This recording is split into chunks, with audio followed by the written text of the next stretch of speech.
பண்ண தெரியுதா? இந்த மாதிரி விஷயத்த சொல்ல 2 நிமிஷம் இல்ல. எங்க நாட்டுக்கு இந்த மாதிரி திட்டங்கள் வேணான்னு நாங்க சொல்ல வரல. அணுமின் நிலையம் தொடங்கி வாழ்வாதாரத்தை அழிக்க வேணான்னு சொல்றோம். பல லட்சம் ஏக்கர் விவசாய நிலங்களை அழிச்சு நீங்க எடுக்கிற மீத்தேன் வாயு திட்டம் வேணாம். கேவலம் 1500 கோடிக்காக பைப்ல கேஸ் அனுப்பி விவசாயத்தையும் விவசாய நிலங்களையும் அழிக்க வேணாம். அந்த திட்டத்துக்காக கவர்மெண்ட் போட போற பைப்லைன் இந்த மாதிரி தான் போக போகுது. இது விவசாய நிலங்களையும் விவசாயிகளையும் அழிக்க போகுது. நமக்கு சோறு போடுற விவசாயிகளையும் விவசாய நிலங்களையும் அழிச்சிட்டு கடைசியில நாம எல்லாரும் என்ன மண்ணவாழி திங்க போறோம்?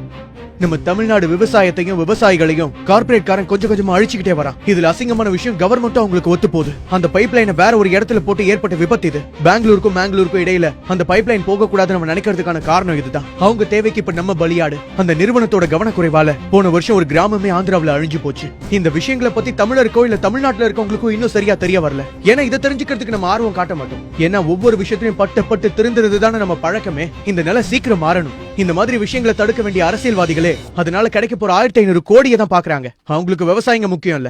நாமளும் அதே மாதிரி இருக்கணுமா என்ன? யாரோ விவசாயி யாரோ இடந்தன போதுன்னு நாம நினைச்சா நாளைக்கு இதே மாதிரி நமக்கும் நடக்கும். அப்ப மத்தவங்களும் நம்மள பார்த்து நிச்சயமா இதே மாதிரி தான் நினைப்பாங்க. நமக்கு யாரும் வரமாட்டாங்க. அந்த பைப்லைன் நார்மலா போக வேண்டிய வழி இதுதான். ஆனா கர்நாடகா காரங்க அதை மேங்களூர் டு பெங்களூர் ரூட்டுக்கு கொண்டு போக வேணான்னு முடிவு பண்ணதுனால அதை நம்ம ஊருக்குள்ள போட பாக்குறாங்க. கிட்டத்தட்ட அவங்க தேவைக்காக நம்மள பலியாடாக்க பாக்குறாங்க. இது மாதிரியான திட்டங்கள் ஆடம்பரம், விவசாயம் அத்தியாவசியம்.